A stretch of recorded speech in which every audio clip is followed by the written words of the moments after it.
enjoy your Zoa. No applause? You're all fired.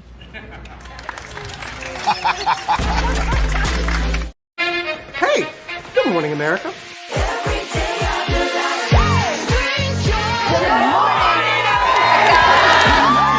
Good morning, America. Good morning, America. Good morning, America.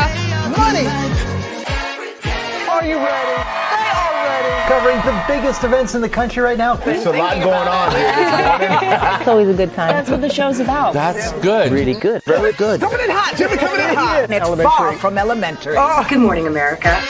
I'm not going to try to strut like Michael or anything. I have known George a long, long time. Have you ever gotten him to dance? look at that face. You don't just see it, you feel it. I'm in.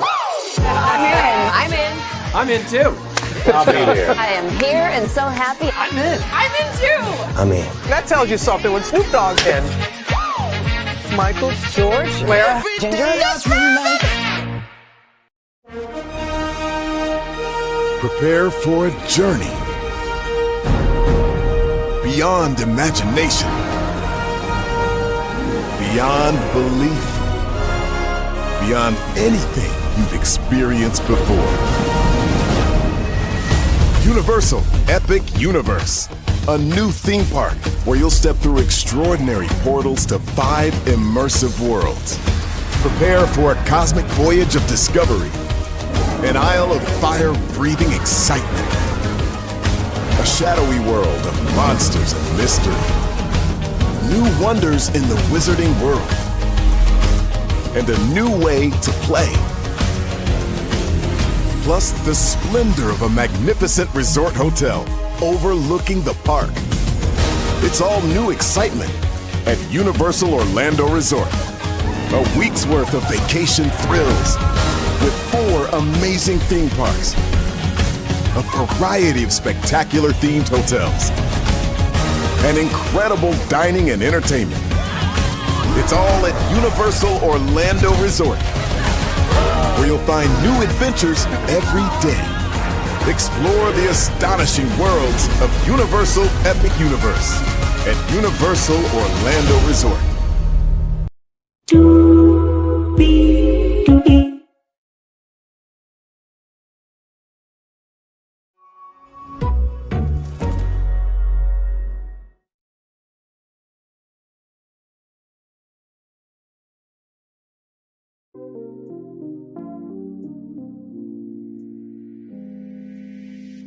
Well, hello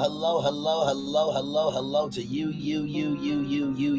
and you. Welcome into another edition of Brainley's Virtual Tour Live. Glad to have all you here on this Wednesday. There were 2 people here, now 1 person here. Glad to have all of you here in the building with me. We have 1, 2, 3, 4, 5, 6, 7 destinations for y'all this morning. Molly Qerim is leaving First Take, and she's leaving ESPN after 20 years. Shout out to Dreams Pro Show. That's where I saw it first with Charles, and I do have thoughts on this. And I think Molly's going to be okay. I think everybody's overreacting. I mean, after you've done something for 20 years, 2 decades, you might want a new assignment. So we're going to talk about Molly Qerim, of course. Then Love is Blind, child. This show got another damn lawsuit. What else is new? By the way, we'll be reading the lawsuit tonight live at 6 p.m. Eastern. And also, too, speaking of talking about things that are happening in the culture, y'all know we are theme park fans over here. You know, Super Nintendo World is at Universal's Epic Universe. Well, I may have a bonus live for y'all tonight at 8:30. Maybe. Don't hold me to it, though. But when you see the thumbnail, all I'm going to say is it could happen. Let's keep rolling. Kelvin Evans, if you don't know who that is, wait till you hear what he did. Y'all, I swear to God, you cannot make any of this stuff up. Then we have Demartravion Reed, also known as Trey. As you guys may or may not know, this brother was found as strange fruit at the college he was attending. Very, very sad situation. We'll talk about that. And honestly, that should not happen to him nor to anybody. It's a damn shame that you can't even go to college to go and rise higher in your purpose without your life potentially being taken. That's a damn shame for sure. Then we're going to talk about Costco because there is a recall that you guys need to know about, okay? We're going to talk about politics as well. There's an update on a very huge event that, well, let's just say the 47 administration is trying to push out a narrative, just like they try to push out a narrative about Ms. Cook. And I don't think people don't like the update, but we are here to give the facts, not narratives, okay? Give the facts, not narratives. Give the facts, not narratives. And then finally, Megan the Stallion has got Milagro Scams, by the way, shout out to Conscious TV for that nickname. But Megan the Stallion got Milagro Scams to do something that may jeopardize everything. We'll talk about that, plus some positive news, everybody. A positive news story will be at the end of the show, as always. With that being said, higher is weighing, lows available. But either way, we are live on tour. Let me take down this iconic intro here.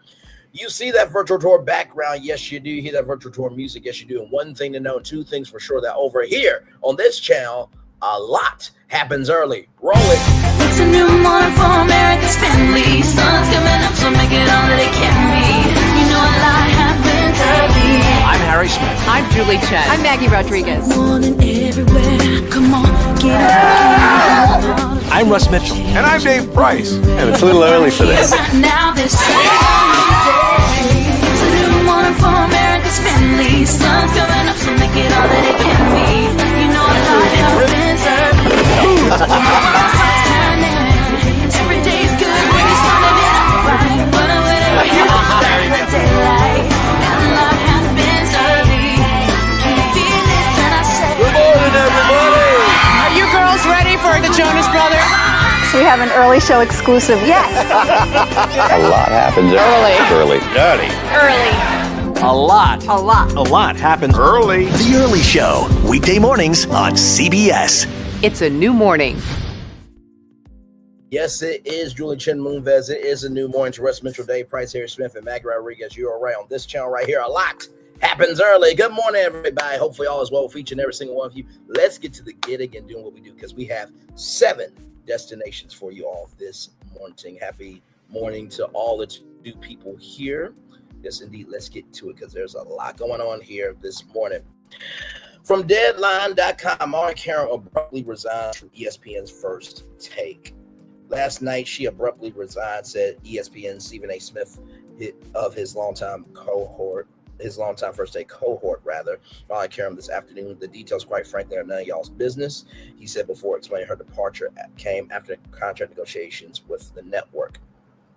ESPN certainly did not want to lose her, Smith continued, but in the end, she made the decision to walk away from the show. So here's Stephen A. Last night, she abruptly resigned as the host of the show. And to say that I'm quite sad about it is an understatement. Molly is a friend. Molly is a co-worker. Molly is somebody that I have leaned on many occasions in the past, as she has done when it comes to me. We've been partners on the show for the last 10 years. And a lot of times some of these things happen and it's just uncomfortable to see. The details, quite frankly, are none of y'all business. But it's not as if I know all the details. It was a contract negotiation that was going on. ESPN certainly did not want to lose her. But in the end, she made a decision to walk away from the show effective immediately, as you see from her Instagram post. So let me go back a minute, because I'm going to read that. Her Instagram post. Right here. After much reflection, I've decided to close this incredible chapter and step away from First Take. Hosting this show has been one of the greatest honors of my career. Every morning, I had the privilege of sharing the desk with some of the most brilliant, passionate, and entertaining voices in sports, and with all of you, the best fans in the world. So Molly Qerim will be leaving ESPN's First Take at the end of the year. The news was first reported by Sports Business Journal, later confirmed by the the longtime First Take host herself. Qerim indicated that the news had come out earlier than I had intended, not in the way that I hoped. She continued, after much reflection, I've decided it's time to close this incredible chapter, step away from First Take. Qerim wrote on her Instagram story, hosting this show has been one of the greatest honors of my career. Every morning I had the privilege of sharing the desk with some of the most brilliant, passionate, and entertaining voices in sports, and with all of you, the best fans in the world. I'm so grateful for what this journey has given me, lifelong friendships, unforgettable memories, and the chance to be a part of something truly special from the bottom of my heart. Thank you for welcoming me into your homes. She signed off with stay tuned. And here is that post right there. With love and gratitude, Molly. Smith also addressed the story at the top of this morning's edition of First Take, a show on which the level-headed Qerim frequently pulled the hot-taking Stephen A. and other guests back from the brink. Normally, our friend Molly Qerim will greet you. However, Molly announced last night that she will be departing from ESPN. She hosted First Take for 10 years to elevate the show with her grace, expertise, and her incomparable kindness. We will miss her, wishing her all the best, wishing her every blessing on her future, rather. I'm personally am grateful to her for her friendship. I will miss spending every weekday morning with her right by my side. So here is that then. Good morning and welcome to First Take. Normally, our friend Molly Qerim would greet you. However, Molly announced last night she will be departing from ESPN. She's hosted First Take for 10 years and elevated the show with her grace, her expertise, her incomparable kindness. She's been an enormous part of our success for a decade. Not only did she keep me and many others in line, she did it with dignity, and class, and kindness, to say the least. We'll miss her and wish her every blessing on her future. I personally am grateful to her for her friendship, and I will miss spending every weekday morning with her right by my side.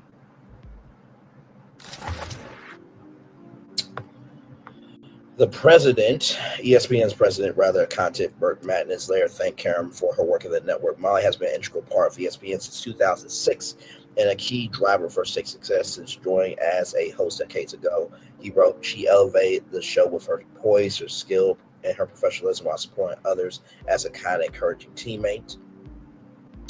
While we respect Molly's decision and wish her best in the future, and thank her for her extraordinary daily commitment to sports fans and ESPN.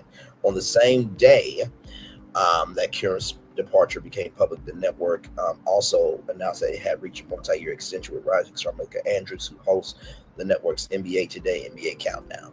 I will just say this: nobody watches NBA Countdown. Everybody watches Inside the NBA with Charles Kenny, Shaq, and the Ernie Johnson. So nobody watches NBA Countdown. People do watch NBA Today, okay? So this is what I have to say about this. I think that Molly Qerim will be just fine. I truly, truly do. After you have done something for 20 damn years, you want a new assignment. With Brantley's virtual tour, I see me doing this as long as I can do it, right? But at some point in time, guess what? The Brantley talk show is going to come, right? Me hosting Family Feud is going to come in time, or maybe me doing my own syndicated game show is going to come in time. The Brantley Morning Show is going to come in due time. Me doing other primetime shows are going to be coming in due time, right? Me, covering red carpet events, me covering, conventions live on the floor like G4 used to cover E3 is going to come in time. So eventually, I will be able to do Brantley's virtual tour live weeknights from 6 to 8 p.m. on some big network, right? So with that being said, everything has a time, place, and space. And also, too, I think people tend to forget that Molly Qerim, she worked at the NFL Network with NFL AM. She also was on Mike and Mike in the Morning doing headlines there. But let me show you how big Disney is as a company, okay? Because I really don't think y'all get how big Disney is in terms of their brands. Let me see here.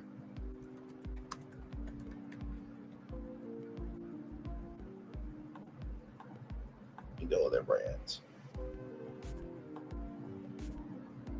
So right here are all the brands, right? So ABC Entertainment Group creates original entertainment news content for the company's streaming platforms and its cable and broadcast networks. For those of you who don't know, Molly Qerim has a nickname called Mollywood. Maybe she might do Mollywood on Disney Plus, although it really should be on Hulu, and Bob Iger should really stop this dumbass decision to fold Hulu into Disney Plus, because Disney Plus is not Netflix. Disney does not know how to do entertainment content. That's why you had to make Touchstone Pictures. Stop this Hulu folding shit. It's going to backfire on you for future talent and future shows. It's going to backfire. Also, 20th Century Studios and Searchlight Pictures. Maybe Molly wants to do acting. That could be a thing. Maybe Molly could join Good Morning America, right? Right now it's Robin, George, Michael, Lara, Ginger, right? So you got Robin, Ginger, and Lara, so 3 women. But I think Molly would be a great addition to GMA. Maybe she could join GMA 3. That could definitely be a possibility. Also, too, we don't know what Molly is interested in. So maybe, she might team up with National Geographic to do, Molly's discoveries, MJ, playing off of MJ, Michael Jordan, Molly's journey, you know what I mean? So that could be a thing as well, right? Let's see here. And then, of course, they got all the theme parks, child. So, and maybe she might want to do her own merch line, too, with the Disney store and Shop Disney. So there's plenty of things that she can do at Disney, but also, too, maybe she just wants to just have a breather, right? Molly Qerim has worked at one company for 20 years. You don't hear that often. So I believe that Molly Qerim's career is far from over. And I do believe that she probably will go into the more, and she will probably go more into the entertainment side of television and media, for sure. So, so that's why I think she'll be fine, y'all. It's not the end of the world for Molly Qerim, right? Just wanted to say that. All right, speaking of television, right? Deadline.com as well. Netflix and Love is Blind producers accused of subjecting contestants to sleep deprivation, isolation, lack of food, and excess of alcohol in Stephen Richardson-led lawsuit. Okay. Some days it seems that Netflix's Love is Blind is as big a hit with lawyers as it is with streaming audiences, and is in yet another legal action related to alleged behind-the-scenes shenanigans and manipulations on the show. Season 7 contestant Stephen Richardson is suing the streamer and almost everyone else involved with several reasons of the American series for a plethora of labor violations and excess. In fact, Richardson, who was exposed as a less than faithful short-term fiance, Monica Davis, after the 2024 season was over, isn't just going after the Ted Saranto's co-run streamer and others for himself. He's proposing a sweeping class action lawsuit, including those who were on, including but not limited to seasons 6, 7, 8, and 9 of the series. So we will be reading this lawsuit right here tonight at 6 o'clock, just to show y'all that here. Because I got some adulting stuff to do today, but I definitely want to do this tonight. So here it is. Here, the breakdown town hall is 37 pages, but we will be reading that tonight. Like I said, 6 o'clock. So back to this destination right here. Picking up on National Labor Relations Board dings against Love is Blind from last year, the filing claims willfully misclassified and upon information and belief continue to misclassify plaintiff, the class members, and aggregate employees, including those holding positions as contestant, participant, cast member, and similar job titles herein referred to as the cast as independent contractors. It goes on to explain that this was a substantial exercise of control over the manner, means, and timing of their work performed for defendants' non-scripted content productions, including but not limited to the Netflix reality TV show Love is Blind. Similar to past suits by fellow Love is Blind cast members Renee Pochi and Jeremy Hartwell, Richardson, in his non-claim complaint, says Netflix and producers bound them in NDAs and played them fast and loose with their reality for the benefit of reality TV. Specifically, as we have heard before, in many an unscripted suit, low-paid contestants were wrapped up in a combination sleep deprivation, isolation, lack of food, and excess of alcohol, all required, enabled, or encouraged by defendants, contributed to inhumane working conditions and altered mental state for the cast. Now, of course, there was a lawsuit talking about, access to alcohol. The trailers really wasn't trailering. Cockroaches, a bunch of stuff that was a Business Insider exclusive, which I actually read on Clubhouse, the social audio app in the Onyx collab, which you can catch weeknights 10/9 Central on your own Clubhouse as well. Defendants exercise substantial control over every aspect of the cast lives during production, including the cast time, access to food, drinks, sleeping arrangement, and contact with family and friends and other persons outside production. Defendants did not allow the cast to move or act on their free will while the production took place.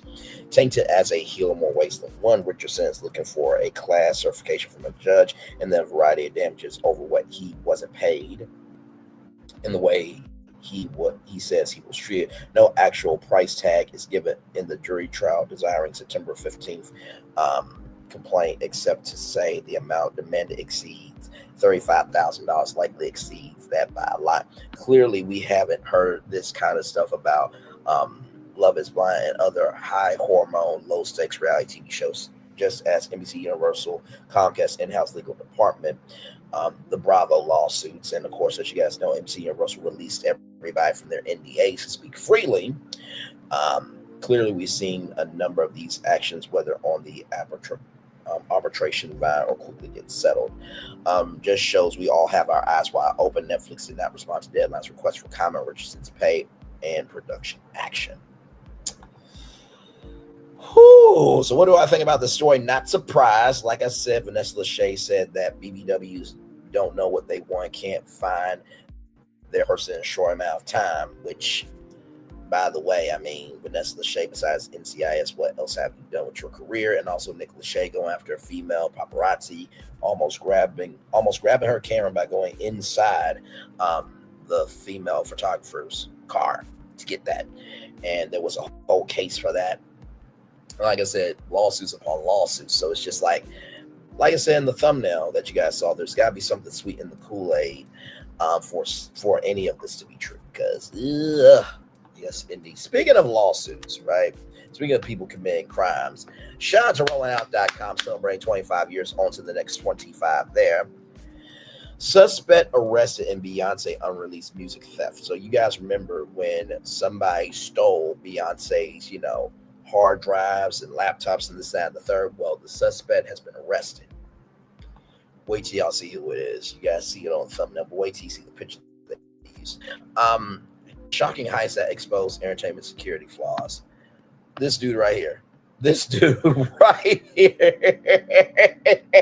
Oh my God. How did this dude get away with this shit? He did, but my Lord. The music world was stunned when Beyonce became the victim of a calculated theft just days before her Atlanta tour stopped. The crime, which involved stolen, unreleased songs and confidential tour materials, culminated in the arrest of Kelvin Evans on serious criminal charges. The crime that shook Atlanta.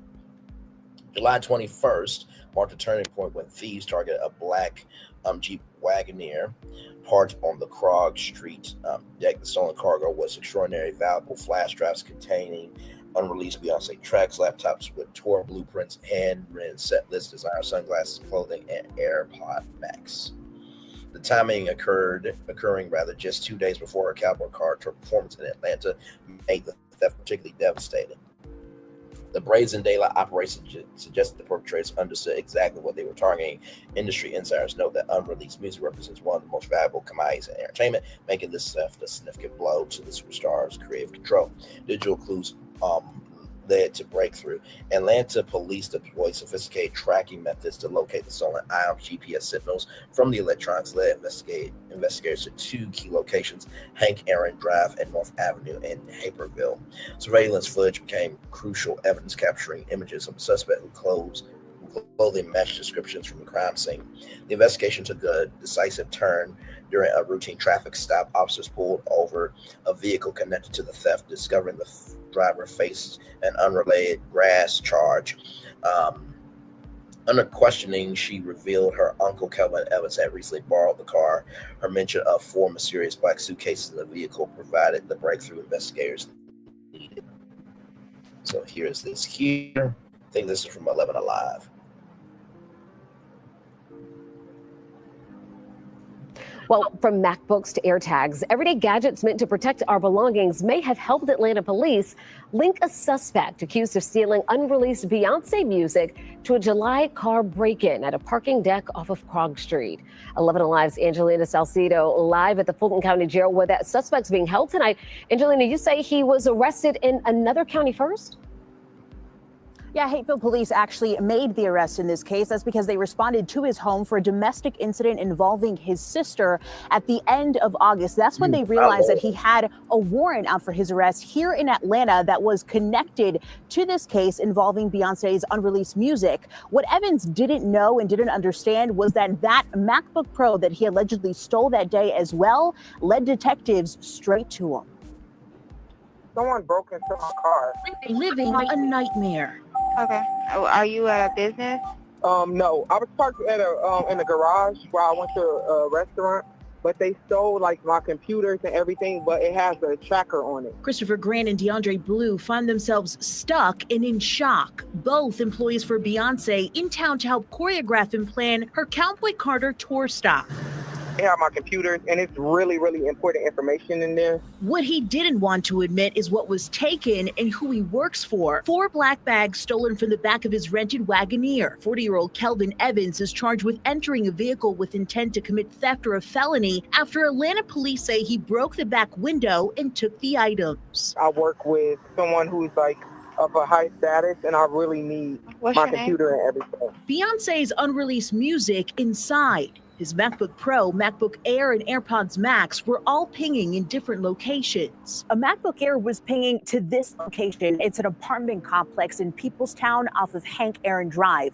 These warrants show that Evans met a family member here to unload those 4 bags of things that he had stolen out of the car. Atlanta police viewed surveillance video from this apartment complex that showed the entire thing unfold. These things are super accurate. Technology key to leading detectives to identifying Evans. It certainly speeds up the ability to identify where things are.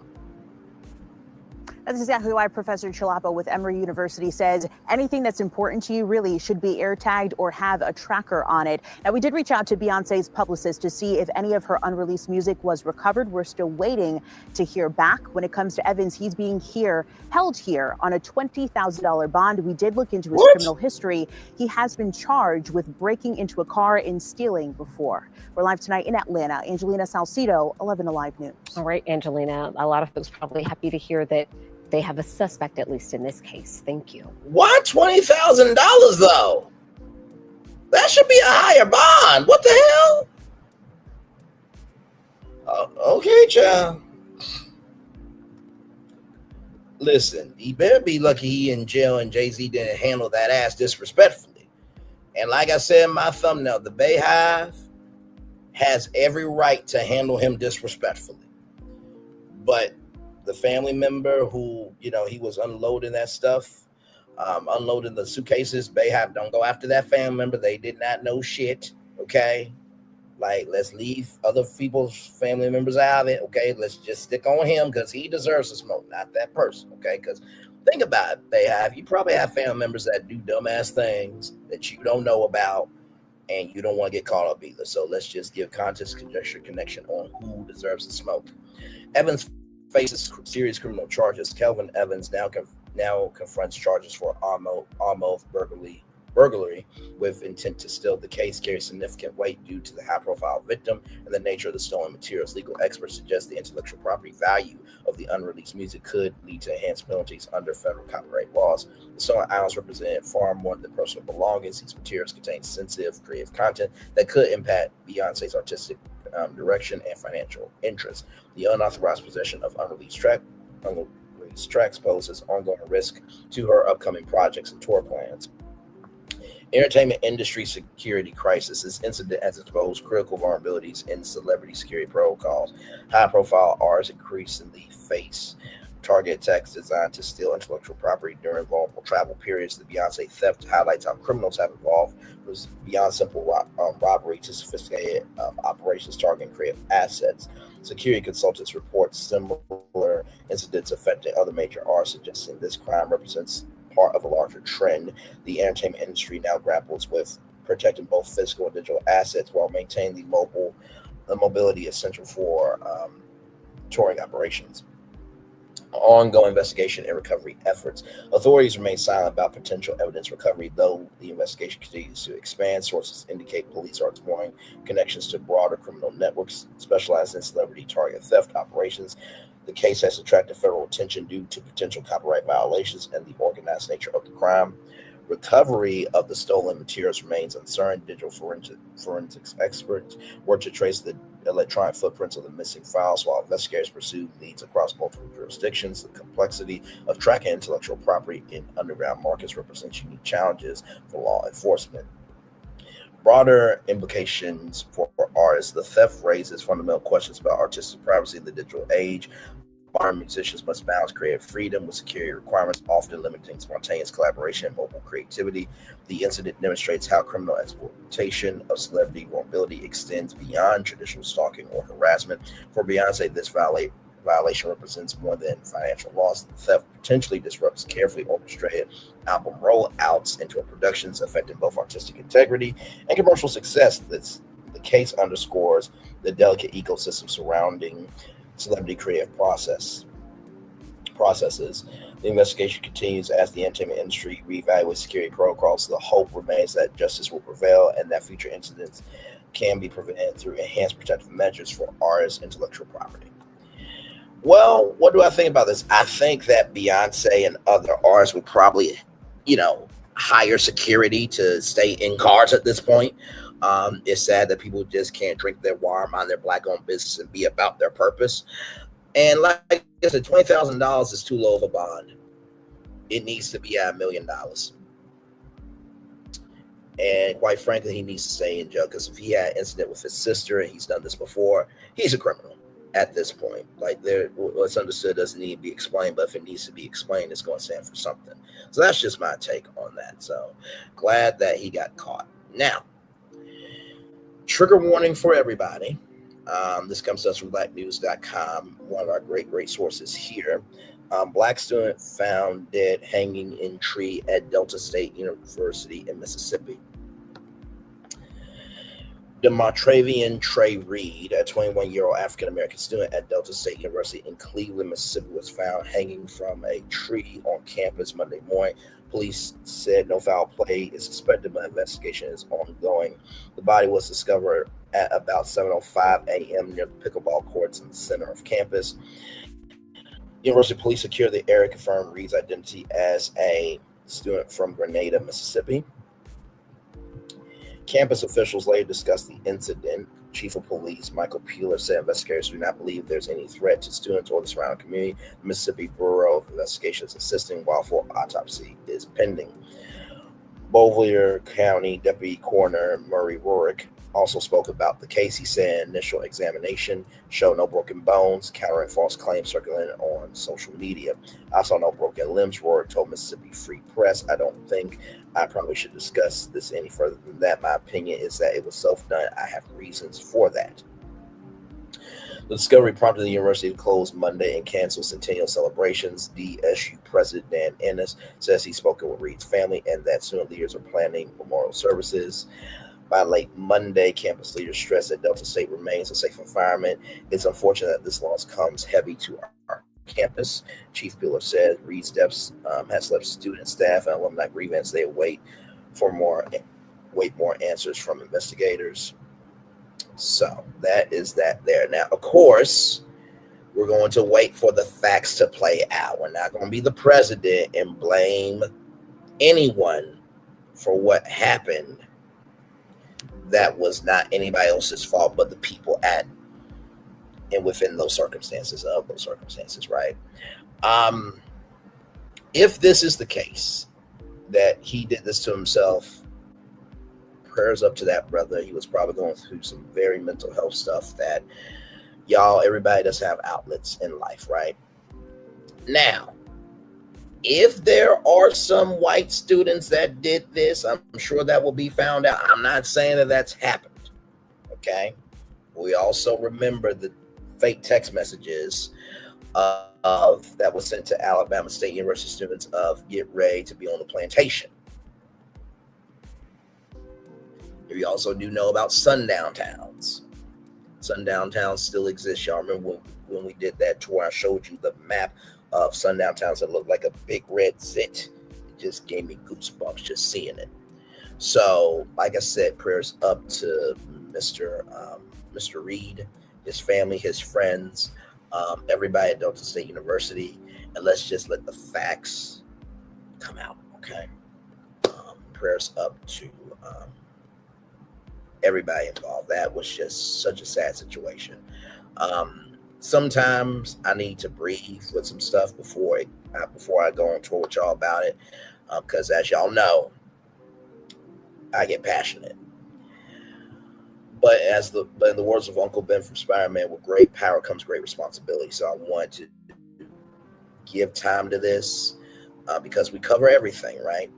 And like I said, I was going to make sure that every tour had sunshine and rainbows, but when rain and lightning happens on the tour, I'm also going to get you through that as well. So I'm very, very sad here. All right, everybody, with that being said, here we go with this. Shout out to rollingout.com once again, celebrating 25 years. On to the next 25 here. Costco recalls dangerous wine from 11 state locations, okay? Urgent safety warning issued for sparkling wine that shatters without warning across 11 states, okay? So here we go. Costco has issued an urgent safety recall for its Kirkland's signature Prosecco Valdo Bedane after receiving multiple reports of unopened bottles spontaneously exploding, creating a serious safety hazard for customers. The recall affects thousands of bottles sold across 11 Midwestern states and highlights the potential manufacturing defects that could cause injury. So for those of you who are wondering what this looks like here, let me bring it up for you all.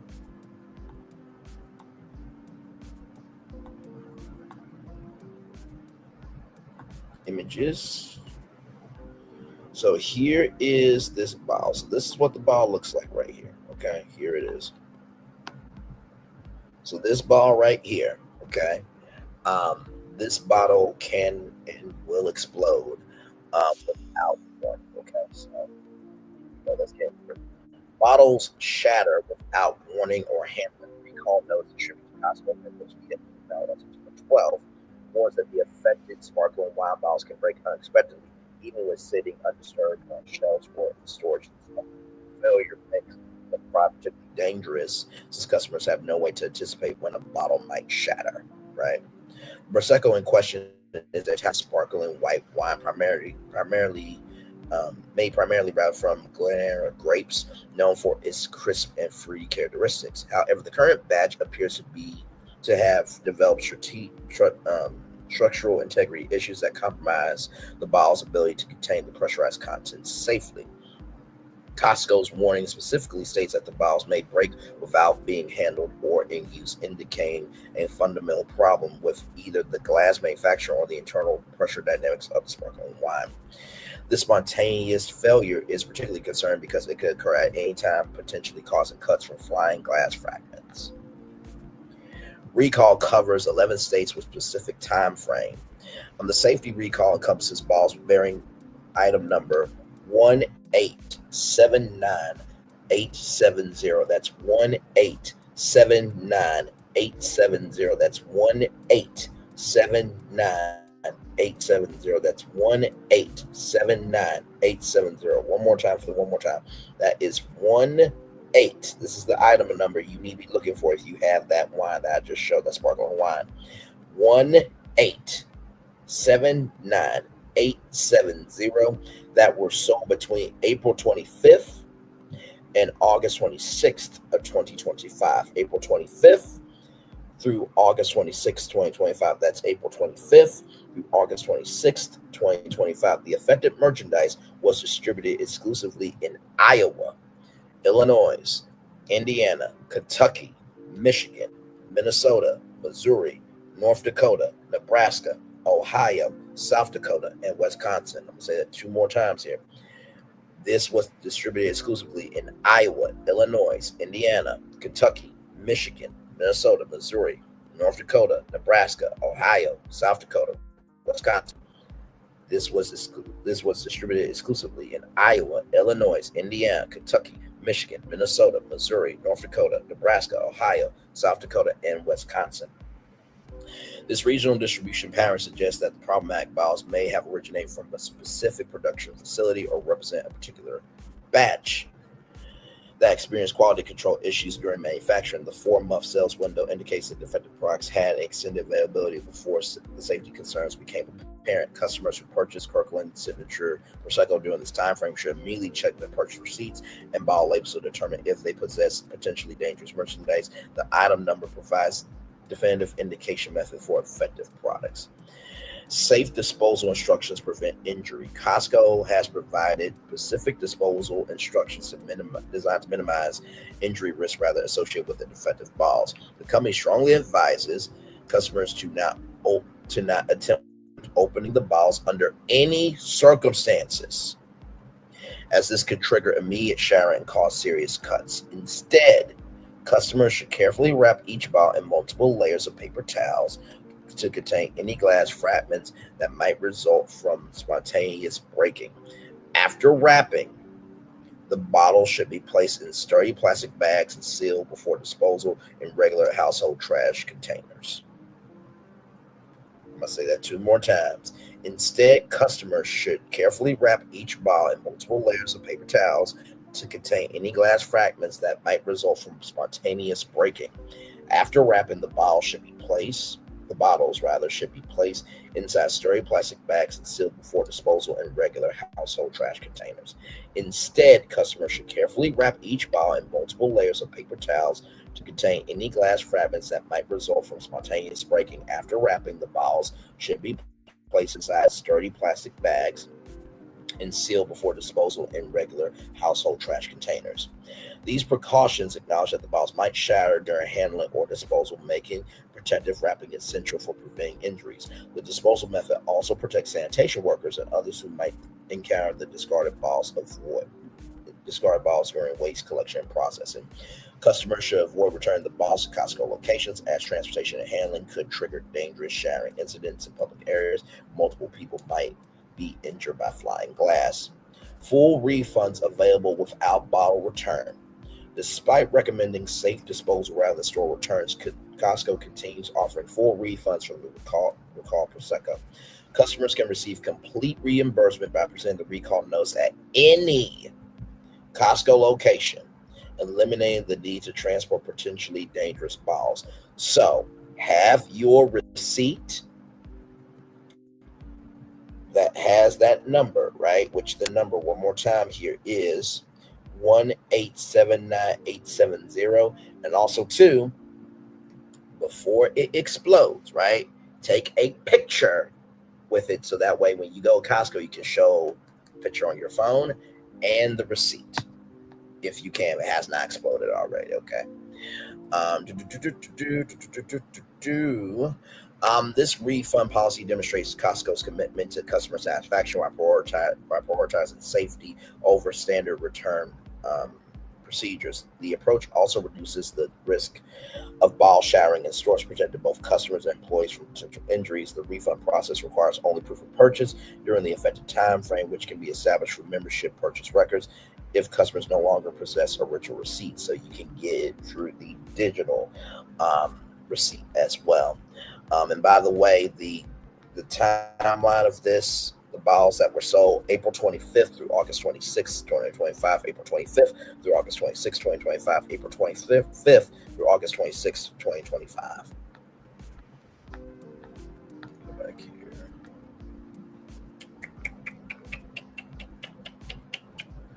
Let's see here. Yes. This flexibility ensures that all affected customers can receive appropriate compensation. Manufacturing defect cause remains unclear. Costco has not disclosed the specific cause of the bottle failures, and the company has not responded to requests for additional information about the defect investigation. This lack of detail leaves questions about whether the problem stems from glass manufacturing issues, internal pressure problems, or other factors. Possible causes include substandard glass thickness, improper annealing during bottle production. So I'm guessing, let's see what annealing is. I'm sure that's just sealing the bottle, right? Let's just see.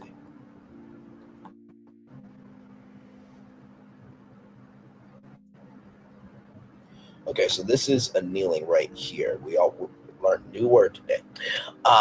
Anneal, heat metal or glass, allowing it to cool slowly in order to remove internal stresses and to make it easier to work.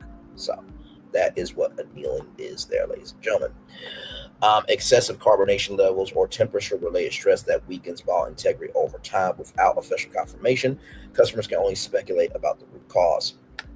The absence of detailed explanation also raises questions about whether similar products from the same manufacturer or production facility might experience comparable issues. Customers who regularly purchase sparkling wines may want to exercise additional caution to similar products until more information becomes available. Impact on Costco's quality reputation. This recall represents a significant safety concern for Costco, which has built a strong reputation for quality and customer safety. The warehouse retailers private label Kirkland signature brand typically maintains high standards, making this recall particularly knowable for regular customers. Costco has historically handled product recalls effectively and transparently, often exceeding minimum regulatory requirements to ensure customer safety. The current recall appears consistent with this approach, prioritizing immediate customer notification and safety over potential financial considerations. The incident serves as a reminder that even trusted retailers and well-regarded private label brands can experience quality control failures that necessitate urgent safety actions. Regular customers should remain vigilant about recall notices and safety communications from all retailers. Broader implications for sparkling wine safety. This recall highlights potential safety risks associated with pressurized beverage containers, particularly sparkling wines and champagnes that contain significant carbonation levels. The internal pressure in these bottles can exceed 80 pounds per square inch, creating substantial force against glass walls. Manufacturing defects or quality control failures in pressurized beverage containers can create serious safety hazards that extend beyond simple product disappointment. The combination of glass fragments and pressurized contents can cause severe injuries if bottles fail unexpectedly. Consumers should store sparkling wines in stable temperature-controlled environments and handle bottles carefully to minimize stress that could contribute to structural failures, regardless of brand or manufacturer. Source: People Magazine, people.com. So, thank God that this is a recall, that people know about it. Like I said, if you don't know about it, now you do. Definitely wanted to bring this to your attention. And like I said, I work in retail myself. I work at a grocery store. And thankfully, this has not happened to us. But this is something that I will inform my people to let them know. Like, hey, we got any sparkling wine, so be careful of how we handle it, because this happened at Costco.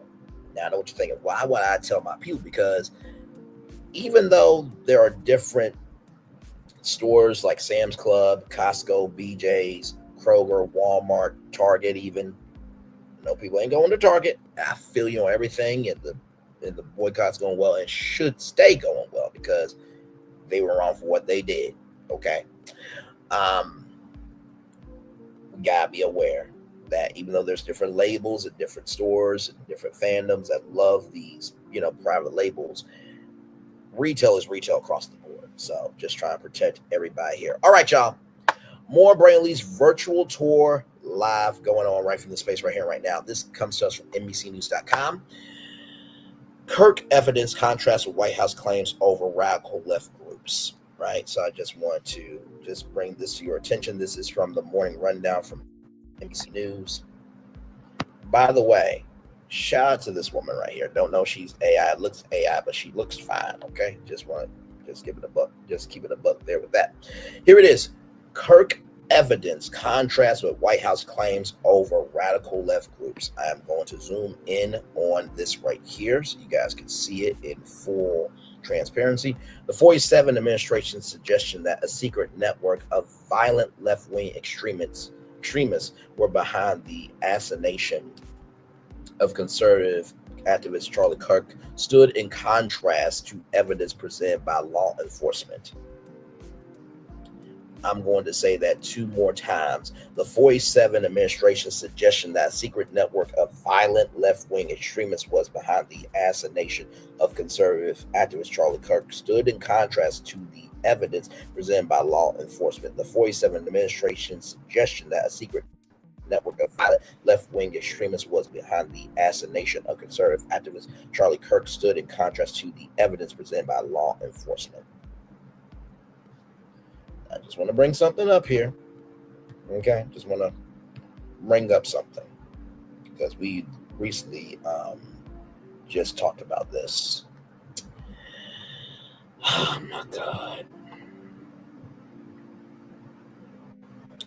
We got time. We got time. We got time. We got time. We got time right here. Let me showcase this story right here. Because we just talked about this yesterday, I believe. Government show 47 lied about Fed Reserve's black governor mortgage fraud allegations. Right here. Federal Reserve Governor Lisa Cook is being vindicated by newly revealed documents that undercut allegations of mortgage fraud leveled by the 47 administration. Financial forms obtained by NBC News show Cook's Atlanta home was consistently identified as a vacation home and never claimed as her primary residence, directly contradicting accusations that she misled lenders. The record suggests that the case against Cook was built on shaky ground and may have been driven more by politics than fact. At the center of the dispute are claims by President 47 that and Federal Housing Alliance Agency Director Bill Putt, who argued that Cook possessed posed as a primary resident of the Atlanta property to obtain better loan terms. Yet a loan summary from the bank-funded staff Federal Credit Union dated May 2021 explicitly states property use vacation home. Further review of Fulton County, Georgia records show Cook did not seek tax exemptions tied to a primary residence and reinforcing her consistent classification of the property as secondary. So let's keep going with this. Text messages from the suspect, Tyler Robinson, to his roommate revealed a confession and an explanation, officials said, but made no link to any groups. Text messages from the suspect, Tyler Robinson, to his roommate revealed a confession and an explanation, officials said, but made no links to any groups. Text messages from the suspect, Tyler Robinson, to his roommate revealed a confession and an explanation, officials said, but made no links to any groups. In the string of text messages, Robinson wrote that he had enough of Kirk's hatred and that some hate can't be negotiated. I'm going to read that not 2 more times, but 5 more times. So that was the first time. 4 more times, everybody. In the string of text messages, Robinson wrote that he had enough of Kirk's hatred and that some hate can't be negotiated. In the string of text messages, Robinson wrote that he had enough of Kirk's hatred and that some hate can't be negotiated. In the string of text messages, Robinson wrote that he had enough of Kirk's hatred and that some hate can't be negotiated. In the string of text messages, Robinson wrote that he had enough of Kirk's hatred and that some hate can't be negotiated. The exchange was among the evidence that Utah County Attorney Jeff Gray used to charge Robinson with aggravated murder, felony discharge of a firearm, obstruction of justice, witness tampering, and several other counts. Officials said that they would seek the death penalty. Robinson told his roommate that he had been planning the attack for over a week, the charging document alleged. While the investigation is ongoing, prosecutors revealed nothing yesterday that connected the alleged power to any leftist groups. While the investigation is ongoing, prosecutors revealed nothing yesterday that connected the alleged power to any leftist groups. While the investigation is ongoing, prosecutors revealed nothing yesterday that connected the alleged power to any leftist groups. While the investigation is ongoing, prosecutors revealed nothing yesterday that connected the alleged power to any leftist groups. While the investigation is ongoing, prosecutors revealed nothing yesterday that connected the alleged power to any leftist groups. Experts said the administration appears to be using Kirk's assassination as a pretext to crack down on left-wing individuals and groups. While White House officials have yet to detail any plans, statements by Deputy Chief of Staff Devil Hen Miller, and others raised questions about who exactly would be targeted, how and what effect it might have in stifling political dissent. Those are the facts, okay, as we know them right from the space right here, right now. But I want to read this a couple more times. In the string of text messages, Robinson wrote that he had enough of Kirk's hatred and that some hate can't be negotiated. In the string of text messages, Robinson wrote that he had enough of Kirk's hatred and that some hate can't be negotiated. In the string of text messages, Robinson wrote that he had enough of Kirk's hatred and that some hate can't be negotiated. If you are wondering why I am repeating certain things out of this story multiple times, because these are the facts. You cannot utilize the First Amendment to push out a narrative, but negate the facts of the truth. Can't have it too. This is what happened. So, just wanted to bring that up.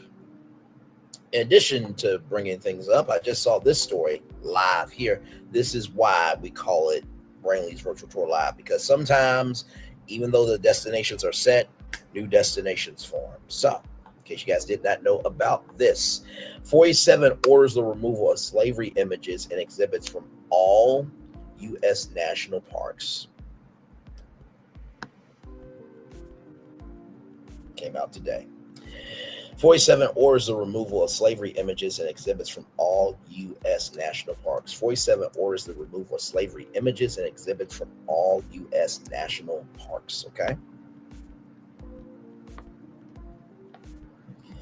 I mean, this is coming from the man who removed Martin Luther King Jr.'s bust from the Oval Office. So, President 47 has ordered the removal of various images and exhibits about slavery from U.S. national parks, including the famous Civil War photo, the Scourged Back. The move follows his March 27th executive order targeting divisive interpretations of American history. As you guys know, he wants to go through every Smithsonian, including natural history, gardens, and the African American Smithsonian. So he's afraid of plants.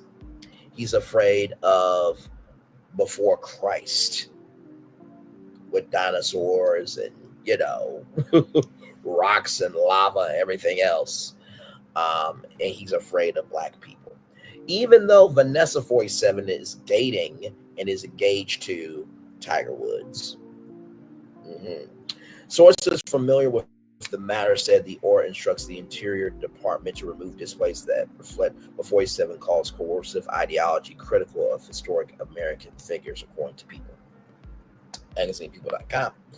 One of the exhibits under review is the Scourged Back photograph in 1863. The image shows Gordon, an enslaved man who escaped to freedom with deep scars across his back from severe whippings.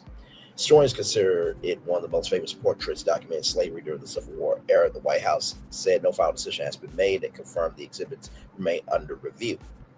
Now, I do recall there was a thing about the Tuskegee Airmen being erased potentially, but then they were back online because it was very historical.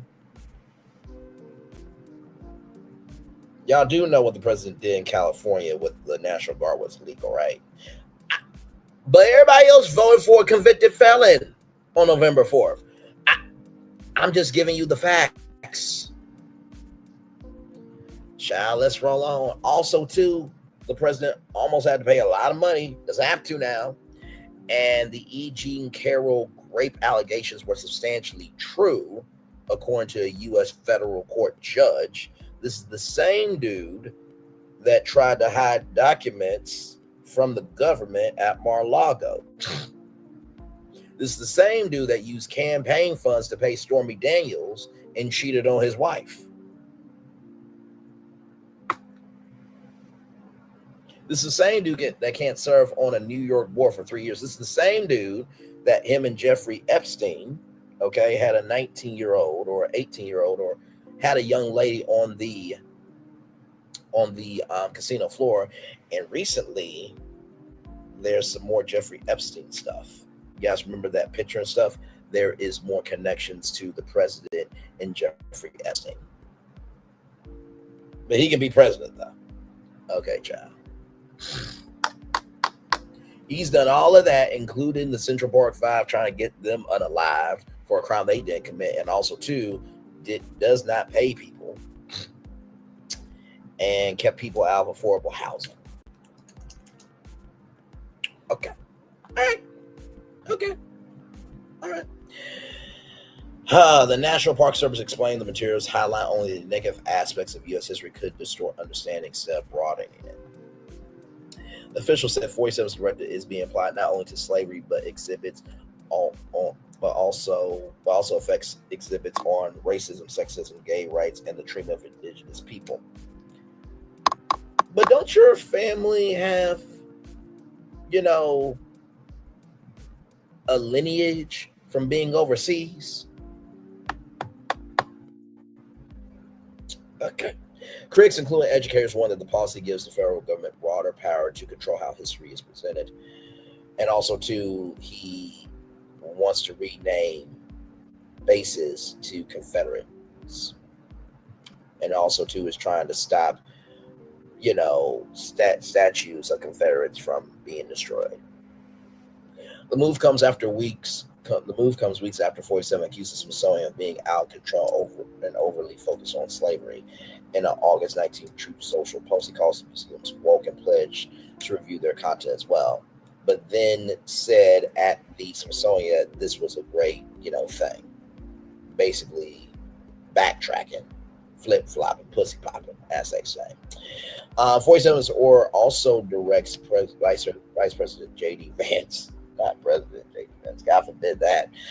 Westmore and Jasmine Crockett, if y'all run, I'm voting for y'all. And everybody else should too. Everybody should be voting for the House and Senate so we can put things in place permanently so we can fix what's broken. Okay. In his role as a member of the Smithsonian Board of Regents to oversee the removal of what 47 calls race-centered ideology from Smithsonian museums, research centers, and the National Zoo. He's afraid of the National Zoo too? Child. Not when you look like an animal that needs to be disrespectfully handled. Okay, moving on. I can't do it. I can't. Okay. All right, here we go. So with that being said, check this out from WDSU 6 News right here from New Orleans, Louisiana. New Orleans mayor expected to be allowed to travel on vacation amid indictment. We'll get to this video here in a minute. New Orleans, a judge is expected to sign off on the mayor of New Orleans having permission to travel despite earlier restrictions following her indictment. And by the way, y'all, when I say that the president needs to be disrespectfully handled like an animal, I mean a muzzle. You know how dogs have a muzzle? That's what I mean. Okay, let's calm down. Okay, listen. He's afraid of zoo animals. Okay, what president do you know has ever done a sweep of actual history and plants and animals? Come on, like really? Shit, let's roll on to this because I can't. New Orleans, a judge is expected to sign off on the mayor of New Orleans having permission to travel despite early restrictions following her indictment. Paperwork was filed Tuesday afternoon, and a judge is expected to grant the request. Following court order travel restrictions after the New Orleans mayor was indicted and arraigned, she made a formal request to travel outside the country. Mayor Latoya Cantrell filed a request to go on a European family vacation next month in Iceland. Okay, I mean Iceland, it's a place. good for her. I guess they travel there, and they do. I did. Sorry, y'all. When I think of vacation, I think of tropical. I think of being outside. This, that, and third. Iceland, you just in the house. But I will say that European countries, when it's of a snowy climate, it is gorgeous. I will say that. The request comes just 1 week after the court mandated she limit her travel to Louisiana. As her trial services officer and assistant U.S. Attorney Jordan Ginzenberg all have no objection to her request. Her trip is planned for October 7th through the 13th, and the motion says Cantrell will abide by all conditions of her bond. Her next court hearing in the case is a pre-trial hearing scheduled for October 30th. Cantrell was indicted by a federal grand jury last month and became the first sitting mayor in the city to face federal charges. She is facing charges of conspiracy, justice, and false declaration before a grand jury. Cantrell was arraigned and entered a plea of not guilty. Her trial date is set for November 17th at 9 a.m. So here's this here.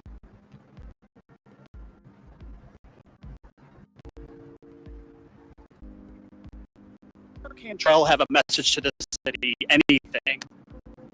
Not guilty. Why do you say There's no statements.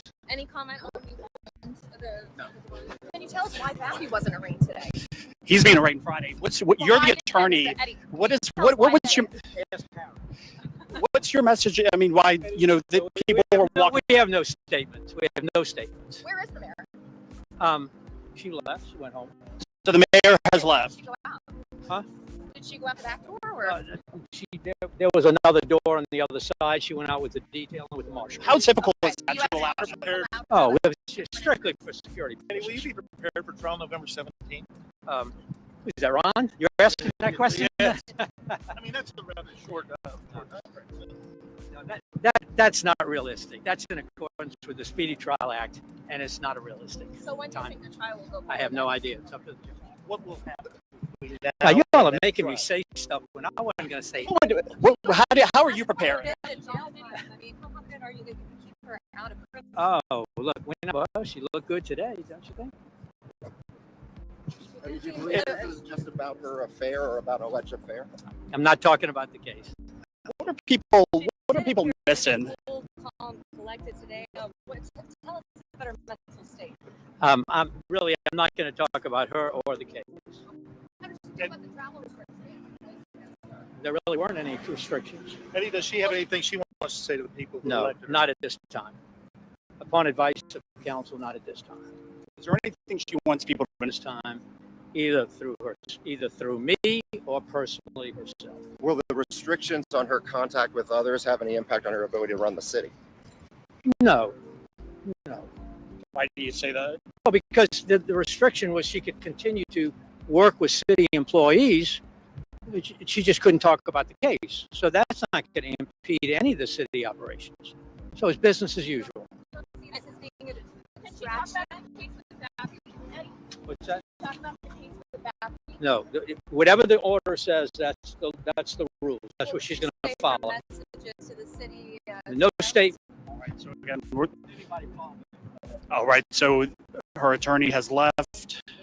You can see right there. He made no major statements. Mayor Cantrell has left federal court. She was able to leave out of some sort of door.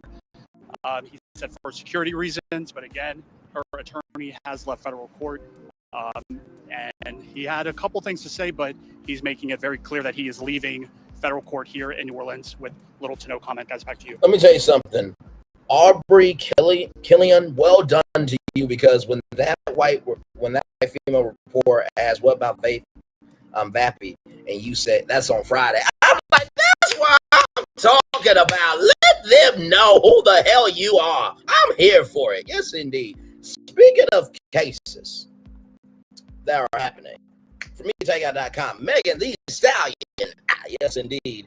Megan Thee Stallion forces Milagro scams. Grams. I'm sorry, slip of the tongue. Shout out to Conscious CB to sit for 2-hour deposition ahead. Successfully earned an additional 2-hour deposition with blogger Milagro scams. Grams. Sorry, ahead of their November trial. The new session will focus on documents Grams provided to Megan's attorneys following her initial July 21st deposition. Shout out to the document teams, and also Karmic Resolution. Karmic Resolution has been uploading stuff from Milagro scams. In IG. Let's see here. The rapper has accused Grams of spreading false claims about the highly publicized Tory Lanez, my bad. Powing trial where the Canadian rapper was found guilty of powing her legal filing. Also alleges that scams also work with Lanez's father, son, Star Peterson. Really? I need to talk to Sunstar Peterson's parents, because why did they name him a star when that's just a dangerous, toxic, and trifling comment that should have never fell to earth? But that's neither here nor there. And was paid thousands of dollars to share what Megan's team described as fallacious information. Fallacious information about the Houston Star. Yes, indeed. There. Last year, Megan publicly accused Grams of encouraging her fans to watch deep fake pornography of her. It's time to hold bloggers accountable for years of harassment, cyberbullying, and publication of misinformation about my personal and professional life. Megan said a statement about the defamation case. Grams was ordered to pay $5,000 to partially cover Megan's legal fees. And this is coming from the same person that said, as long as you are a good father, it don't matter what you do to the baby mama. So, and here's the gag. Milagro scams has 3 young kids.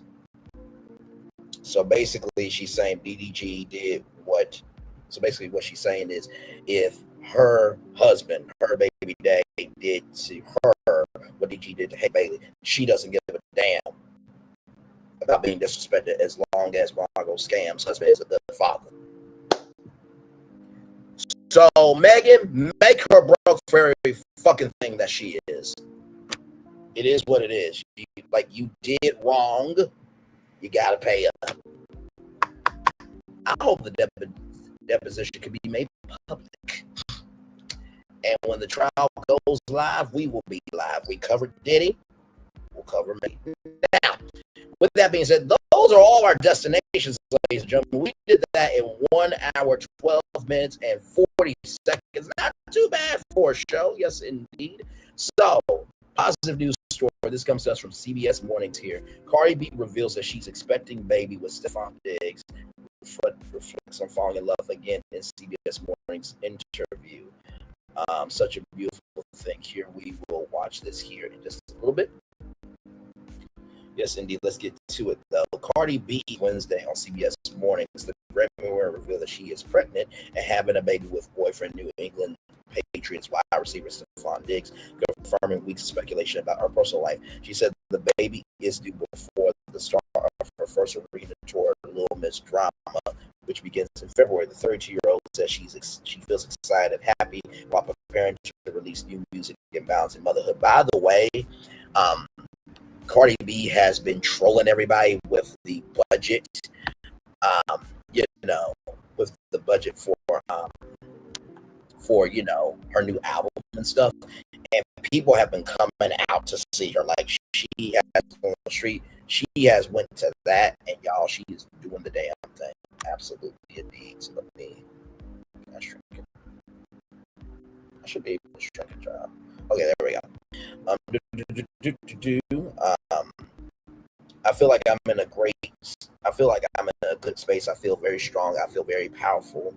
That I'm doing all this work, but to be doing all this work while I'm creating baby B, my man, we are very supportive of each other. Cardi B says she and Diggs share the same ambition, each determined to be the greatest in their field. She also credited Diggs with giving her sense of stability as she raised her next album, Am I the Drama, which includes a track called Safe.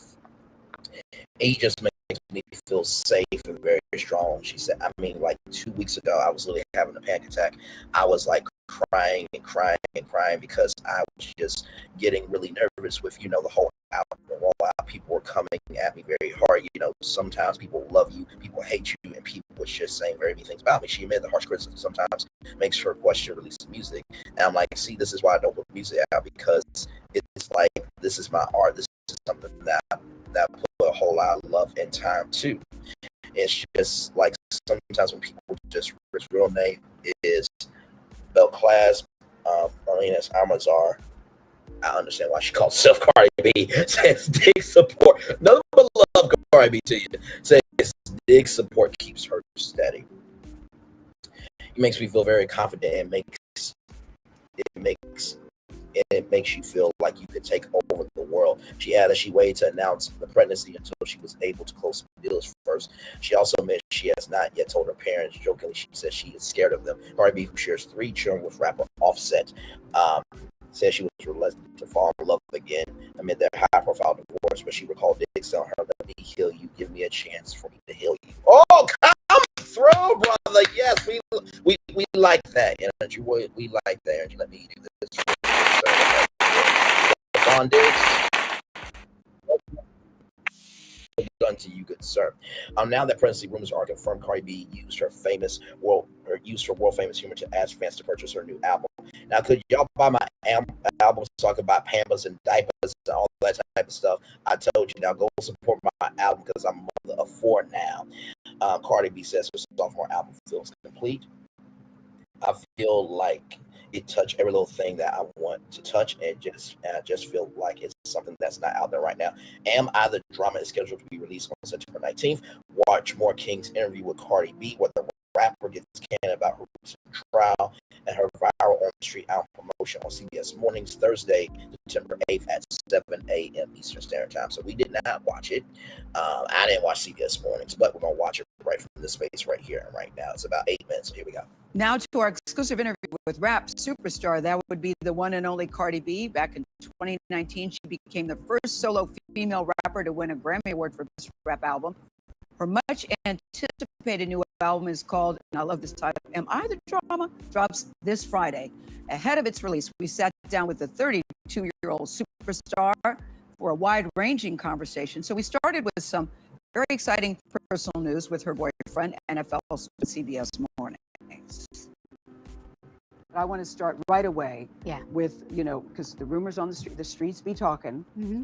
And so the latest rumor about you is that you are having a baby. Mm-hmm. And I want to know what, if anything, you want to share about that with the class. Well, yes, I am. I'm having a baby with my boyfriend, Stefan Diggs. Congratulations. Thank you. Congratulations. How are you feeling about that? And that this will be baby number 4 for you, Cardi. Mm-hmm. Yeah. Congratulations. Thank you. I'm actually I'm excited. I'm happy.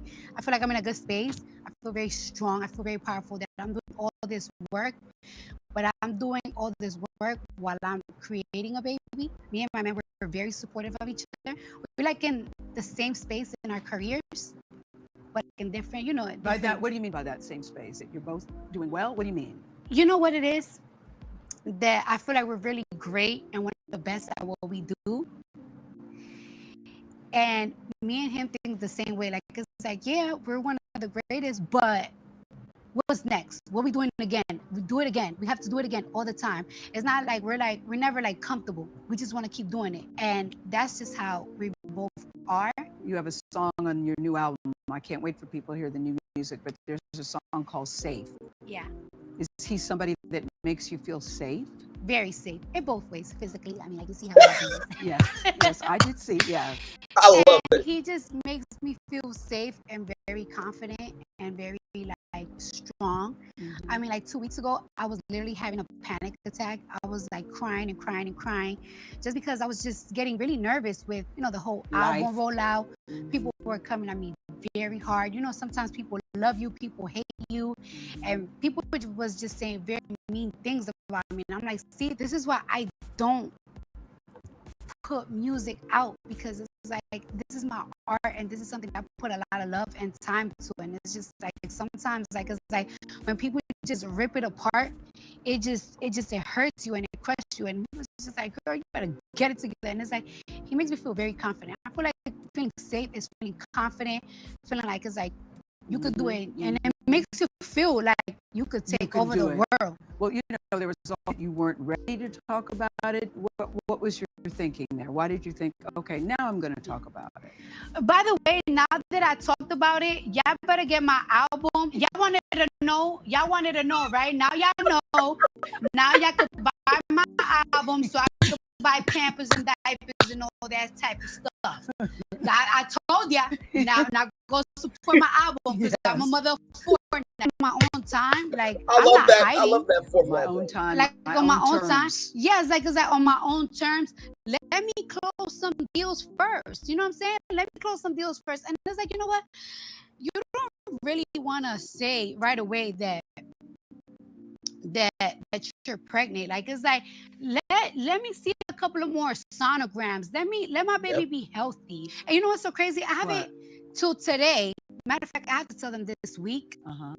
Before this interview come out, I haven't even told my parents. No way, Cardi. I haven't told my parents. They just be looking at me like, Cardi. Wait. Back up. Why haven't you told them? Because I'm scared of them. I'm very scared of them. You're scared of your parents? I'm very scared of my Do parents. they like Stefan? Do they like him? Yes, they like him. They like him. They do like him. They do like him. Something tells me they'll be happy for you because you have children, he has children. Were you thinking, you know, the way we feel about each other, we both want to have a child together? Yes. I mean, you know, everybody kept telling me like I should have fun. And we had a little bit of too much fun. And I'm here. We had too much fun. And yeah, we're very excited. We're very and you're happy. both We talk about happy. it all the time. And you're both happy about it. Yes, we're very But happy I'm about it. happy for you to see you this happy because we all know you went through a very messy divorce with Offset. Were you worried about opening your heart up again or falling in love again or even dating again? Were you concerned about that? Yes. And one thing about like dating, like it's like when you date, you feel like you're like 16 again. And I don't really Well, you want to feel like you're 16. You want to meet somebody that makes you feel like that.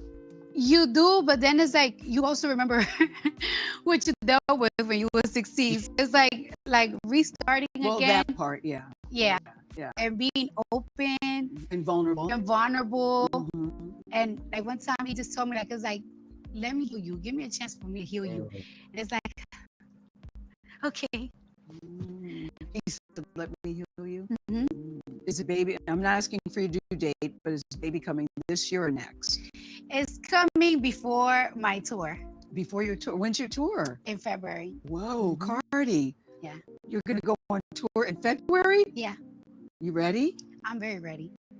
Why- Even why- when I'm pregnant, I'm very, very ready. Tell me about that. Because I'm getting my body ready. Like I stretch it out. I And stretch. Ashanti So was as on, soon as I get and birth, let me pause this for a minute. Ashanti was on tour with her baby as well until, you know, the baby, you know, had to pop, right? And by the way, I'll just say that what happiness do you have in your damn life? Like, sincerely, the world that we live in today, can we be more appreciative of people just being in peace for what they want in life? Because there's always people roasting, dragging, this, that, the third, and yet they're broken, miserable, and toxic in their own damn life. Sincerely. Like, if you ain't got nothing good to say, just keep your damn mouth shut. This is a child. Let's just celebrate the fact that black life is coming to the world, okay? Moving on. yeah. Oh my God. Oh my God. I don't come from weak women. You don't? No. There is nothing weak about you. No. Nothing. It's been 7 years since Cardi B released her debut album, and her fans have been eager for more music. There was this point in my career, like after WAP, everybody was like, you should drop the album then. And it's like, honey, I had like 6. Till you were ready and felt good about it. Yes. Why do you feel good about this? I feel like it's complete. That's about quality, not I quantity. feel like it touched every little thing that I want to touch. And I just feel like it's something that is not out there right now. I think I know that she was very anxious to share the news, and I like her point that she wanted to do it in her own time and in her own terms. She's been in public, you've seen her, and there's been a lot of speculation about are you not, who's a father, which she felt was very disrespectful, but she's been wearing she's been wearing a corset. So when you look at her, you think she is, but you aren't quite sure. But let me tell you, the baby bump is really bumping. The baby bump is The real. baby bump is really bumping, and she was really glowing. Towards the end of the interview, we went out to continue shooting. Stefan just happened to call to check on her to see how she was doing. Did you eat today? But she said her head is in a really good space. Despite all, and she's been through a lot of stuff. She's been through any of it, guys. She doesn't shy away from any of it. She addresses it. We're going to talk about, this is the first time after her court case, which she won, and she had many viral moments in the court case. Yeah. She talks about that, but thinking about that. She does shy away from telling her parents, though, about this. How did that go, that conversation? I have a feeling that she has told them by now. She also knows the sex of the baby. She's not sharing whether it's a boy or a girl, but she is really excited, and according to her, so is he. I can't wait to listen to the album. I like the first single, Imaginary Players, off of a Jay-Z beat. I'm digging it, so I'm looking forward to seeing what the rest of the album is like. You know what? I can't wait for you to hear the rest of the interview, because we only stuck to the baby making news for today, but then you get into how Cardi became Cardi and her thinking about her life and how she does what she does. Tomorrow's the day. She takes keeping it real to a whole nother level. Okay, tomorrow's For that, I am grateful. Thank you so much, Cardi B, for letting us break this story for you. We'll have much more of our conversation. We're going to talk about that recent court victory. And yes, the viral moments, and get a firsthand look at how she's actually hitting the pavement to promote her new album. People don't do this anymore, but she did, and it seems to be working. Yeah, it's going to work. We're excited about that. Yes, indeed. There's a shout out to Cardi B there. That is your positive news story. But also, just saw this one too from MediaTakeout.com. Wendy Williams gets standing ovation at Fashion Week. And by the way, shout out to everybody at Fashion Week in New York. Of course, no, Westfield McCoy. Let me type in West McCoy plus size jeans. So let me pull this up here.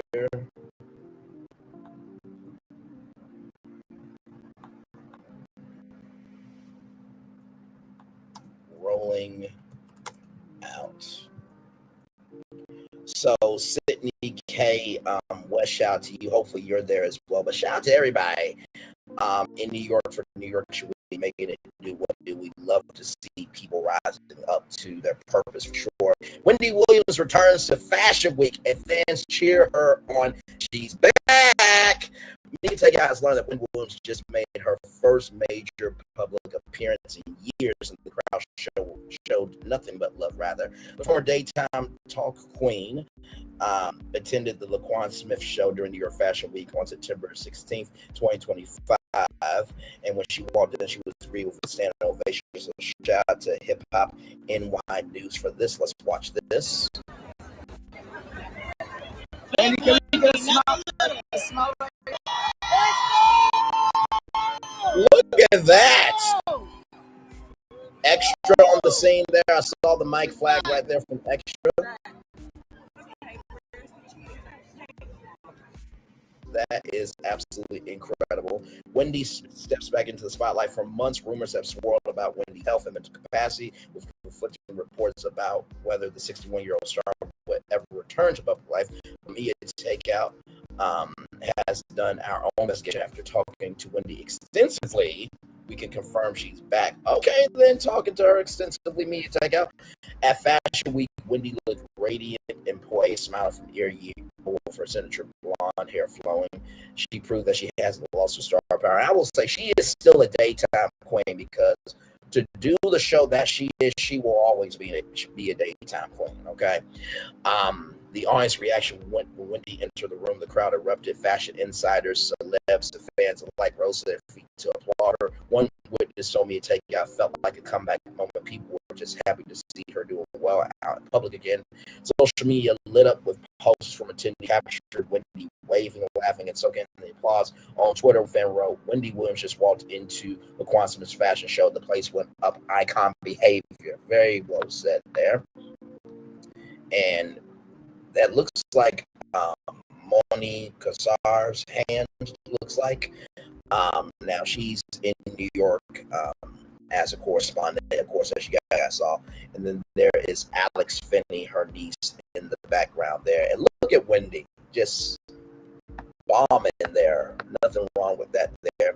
A rocky few years, the ovation marks a major turning point for Wendy, who spent the last few years away from the spotlight, battling personal, legal, and health struggles. Reports cognitive decline and financial conservatorship had many fans worried. But her Fashion Week appearance suggests that she's ready to reclaim her place in the culture, judging by the reaction the people are ready to. Oh my Lord, she looks so wonderful there. The bottom line, Wendy Williams may have stepped away, but last night proved her legacy is untouchable. From daytime dominance to standing ovations at Fashion Week, she is still that girl. The streets are saying the comeback is real. So congratulations, absolutely. Congratulations to Wendy Williams there for sure. Yes, indeed. So, this is why I love doing what we do. Sincerely, like you get a little bit of everything over here, okay? Yes, indeed, there.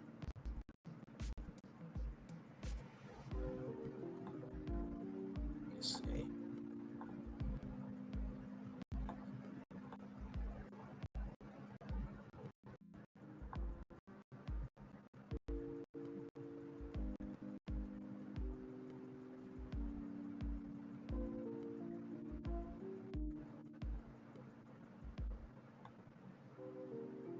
Let me see.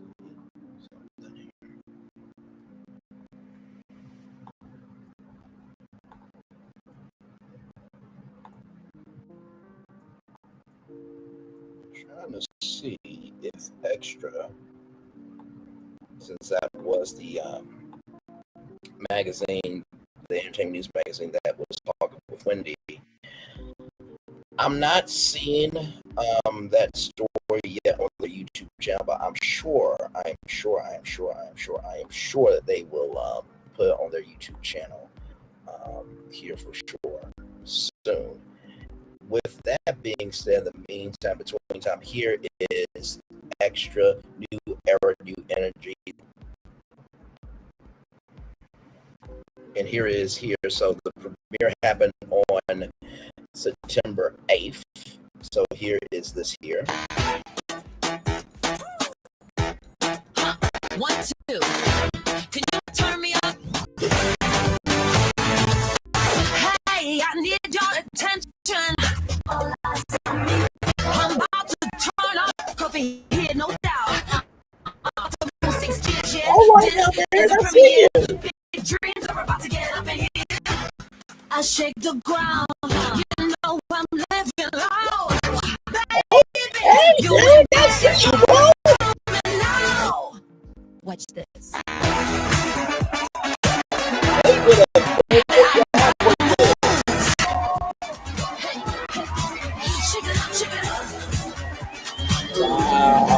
Watch this.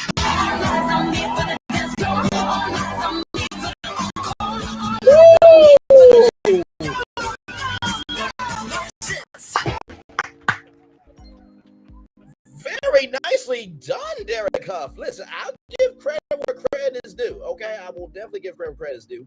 This was so good, Derek. Bringing all the energy. Haley, bringing all the good look. Bringing all the good luck with baby. Hugh, congrats, Derek. You're gonna kill it. He's the best. I always like Derek. He has a great personality. For Extra, good to see him. Happy with his wife and baby to be born. Nice, amazing. Derek Huff never ceases to amaze me. I always watch when he's on TV, so I'll be watching Extra. Love seeing Haley Herbert, Huff, and her cute baby Huff Bump. Also, Derek's supernatural friend Mark Marcy Pulse. Derek will certainly energize Extra. No vocal moves, man. He's a dancer. Good Lord Jesus. He's so outplaced and wasted in this gig. Doesn't have enough irons in the fire.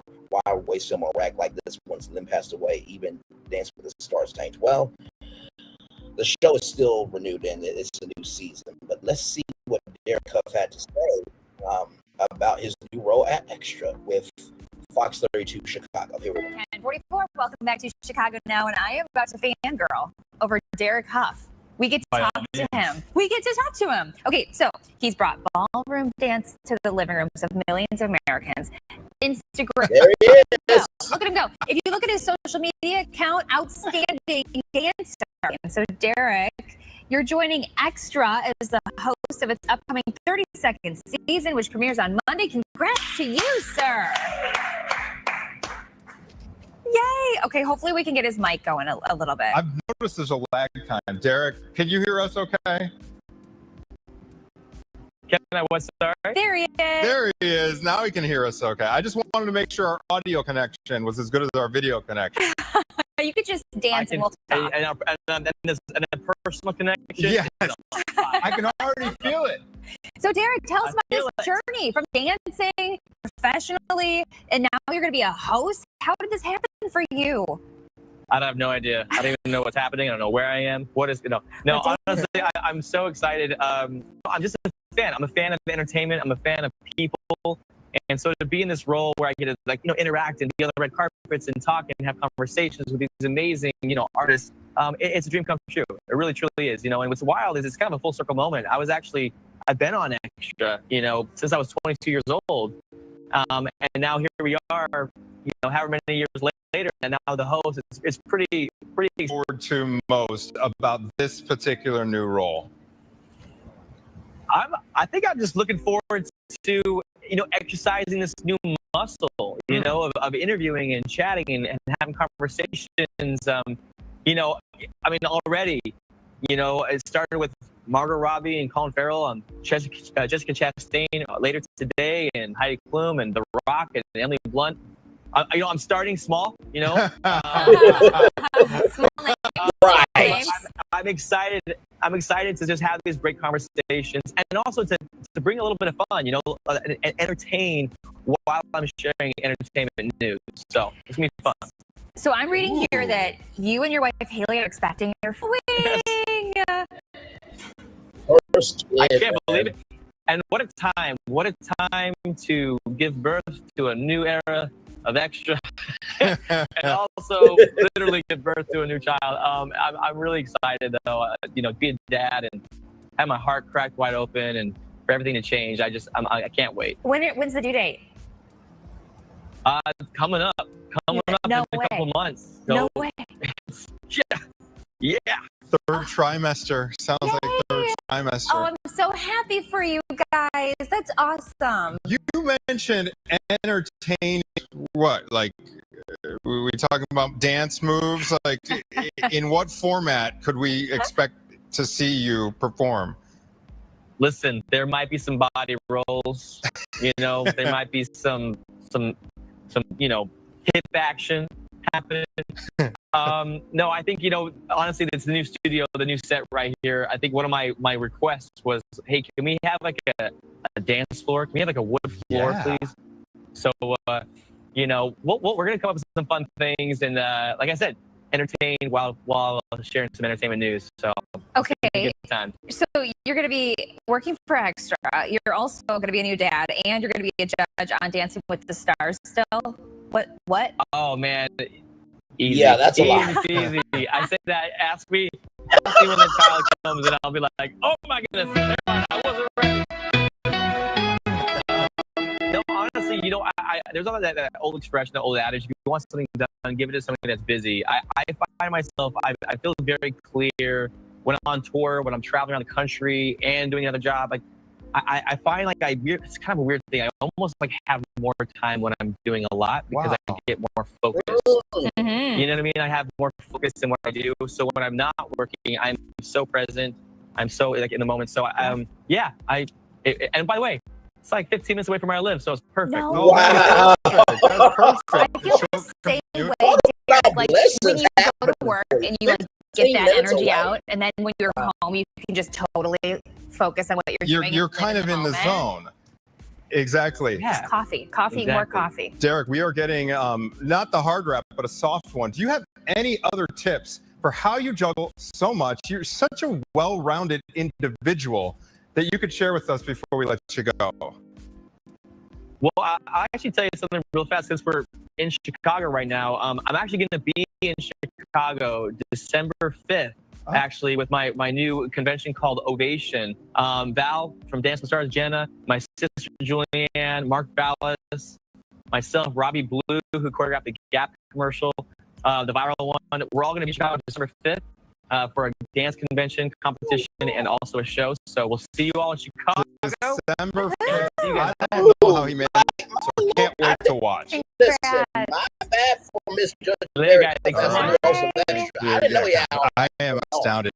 There's people who are just they hog all the talent. He's one of those he guys. reminds me of Jake Hamilton, his energy level. They also have unbelievably good hair. And the blonde. And grooming. Yes. Like they just know how to style that hair. And they keep it in place. His Exactly. sister is Julianne she's Hough. probably the most beautiful person I've ever seen in my life. They clearly got good But she is beautiful. genes. They got the Hollywood genes. You know how cool It's so easy. And then check this out right here. We also have another surprise for you, straight from your hometown of Salt Lake City. Rick! What's up, Derek? Ladies and gentlemen, this is a dancer. He was the man when I walked into that dance studio who called me Heavy D, gave me a nickname, made dance cool, and was such a huge mentor in my life. Rick, oh my gosh. Hey, man. Hey, I want to say congratulations, Derek. It's amazing what you've already done and what you now get to do being a host of Extra. So I am so excited. And by the way, I actually contacted your mom and I asked her for some old pictures because we don't have any old pictures. We got all recent ones. So hold on one second. Let me see if I can pull those up. Give me a minute. I'll see if I got them. Hold on. Okay. Wait. What's he about to do? Where'd you go? Rick! I'm right here. Oh man, how cool is that? Get over here, man. I can't. I don't mind. No, my gosh. I can't thank you enough. I mean, this man, Rick, you were the man who made dance cool. You know, I was being teased and picked on and dancing is not a cool thing for a guy to be doing, at least where I was. And you walked in and you're like, hey man, come here, let me bring you in. And you made it so exciting, engaging. Now with that being said, what was so cool about it is when we saw you do Dancing with the Stars. Like, remember that first couple of years of Dancing with the Stars? It was a little rough shedding. Hey, you struggled. Hey, Lynn Goodman. I mean, they got on you. The judges got on you. I know, because you also taught me to be a little bit outside the box. That's the thing too. So you're saying like, are we doing a competition? I'm bust out a worm, and you're like, yes, and the judges said, no. Listen, I'd be remiss if we didn't do something here. Hey. Look at that! Ooh.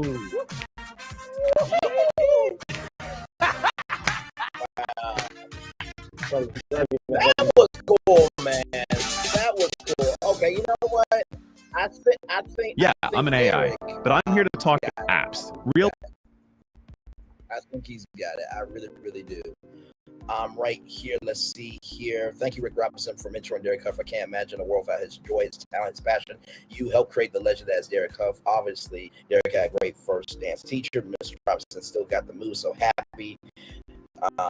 Beautiful, so happy that he got to see his dance teacher again. I truly admire Derek Huff. Not only is he a wonderful dancer, but also a genuine, caring person. He's an amazing husband, uncle, son, and brother. And I believe he will make it so much as a couple, and their love for each other is evident. They're remarkable human beings, genuine, kind, compassionate. As animal parents, they show great love for their pets, which gives me confidence they will be wonderful parents to their new babies soon. I can't wait to hear all about their little one. I really hope to meet Derek and Haley someday because, as I said, they're both exceptional people, talented dancers, and Derek Huff is one of my favorite celebrities. I believe that Extra should make a Derek Huff meet and greet happen for Micaiah Thompson, 6'9" for short. I second everything you said. Well said. Wow, I can't believe how so much. Very cool. That's amazing. So cool. If I did even one of those moves, someone need to call an ambulance. I'm right there with you, Moody 3844. Love this. My favorite heart emojis. I love me this. I think they were trying to say heart emojis, smile emojis, heart emojis. You live by the sword, you die by the sword. Extra has been removed from the TV lineup that came on 7:30 at ABC. Check your local listings, and then if it's not there, call your local station. Who was Rick Robinson? That was the whole. Larry Reed, please be intelligent. Please, Derek, you're the blank. Not gonna read that because that's a dumbass comment. Who thought Derek Host would make the host for Extra? I love Derek, but he doesn't fit this gig, nor does he freaking need it. He has enough well-paid gigs out about somebody else for a change. He doesn't fit. He's wasted there. I think give him a shot. Why not? You know what I mean? Also, I don't give a ish to watch DTS. Shame on you for not mentioning this. First of all, the world is bigger than just that moment. Good Lord Jesus, Christina. Lord Jesus. No one cares about these idiots so full of yourself. Shame on you, Derek. But yet you're commenting on Extra's video. And to Christina 2119, just to go back to the facts here, in the string of text messages, Robinson said that Robinson wrote that he had enough of Kirk's hatred, that some hate can't be negotiated. That's what Mr. Robinson said. So, with that being said, I'm going to turn off my camera now because we don't for an hour. Yes, we have. Congratulations to Derek Huff, man. Oh, my Lord. What a epic show today. Molly Qerim leaving ESPN, first taking ESPN after 20 years of an amazing career. I think she deserves time off for sure. So I think Molly, this is not the end of her. We'll definitely see her in another capacity very soon. Love is Blind, another lawsuit. We'll read that tonight. I'm not surprised by anything that's in that lawsuit there. Kelvin Evans still in Beyonce's, flash drives and laptops and everything else. You get what you get. Great.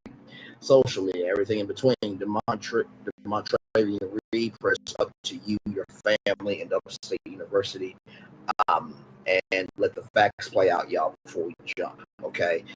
Costco, please be careful with those sparkling champagne bottles. Please, nobody should be having glass shards in their day-to-day. Politics, y'all see what this says from NBC News here in the string of text messages. Robinson wrote that he had enough of Kirk's hatred and that some hate can't be negotiated. So that flies in the face of what the White House is saying, per usual, trying to get rid of slavery because you can't stand history. President 47, that says a lot about you. And of course, it is what it is.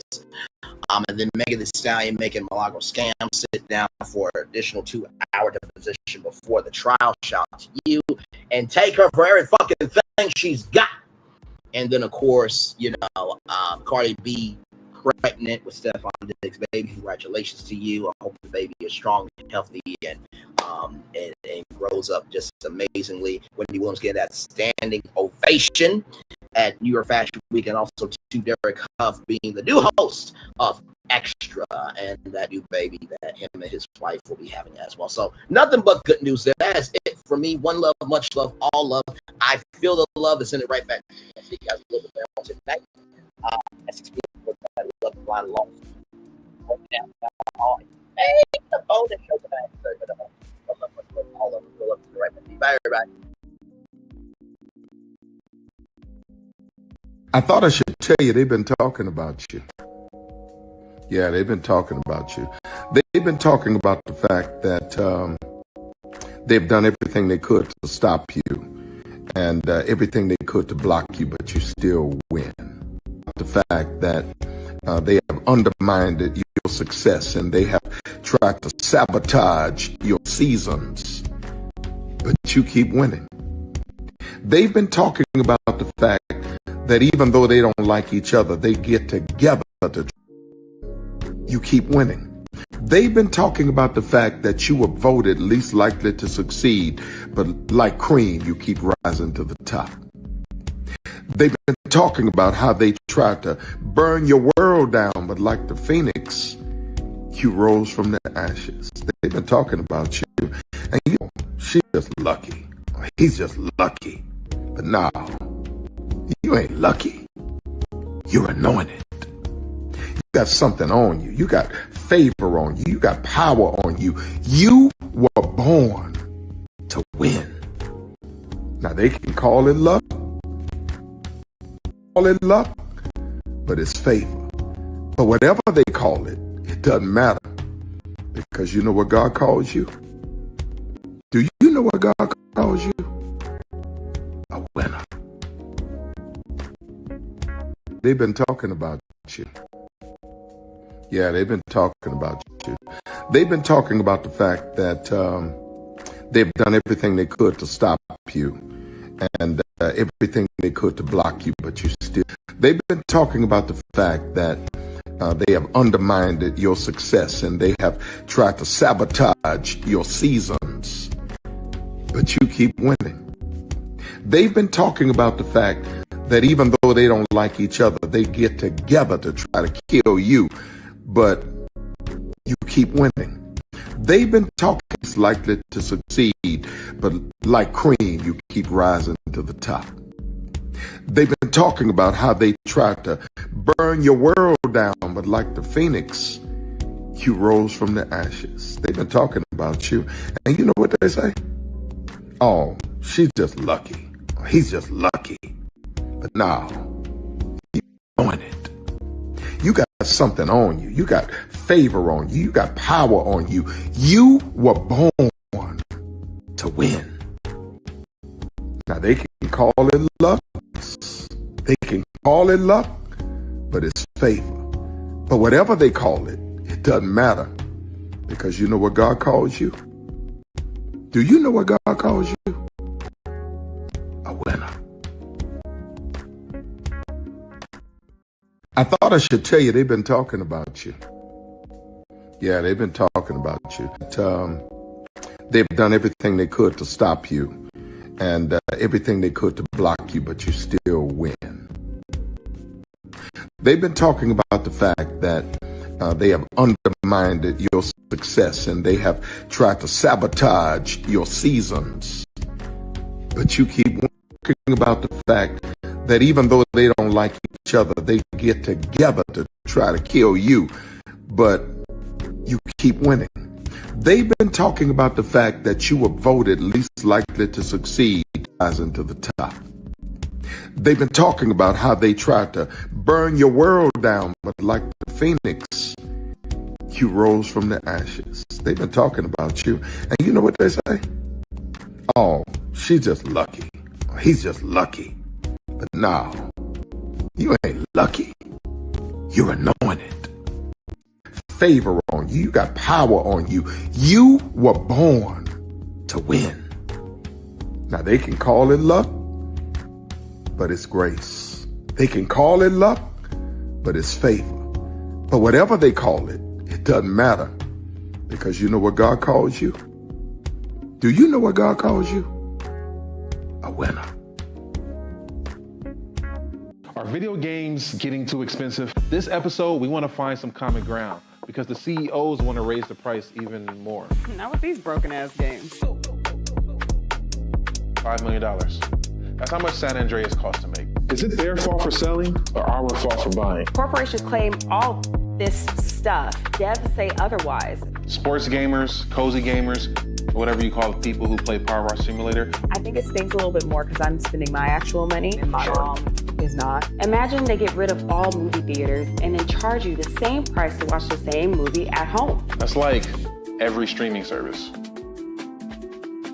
It doesn't have to be the longest of games, but am I having fun with it? This is Lex. I'm Ronell. Let's get right into it.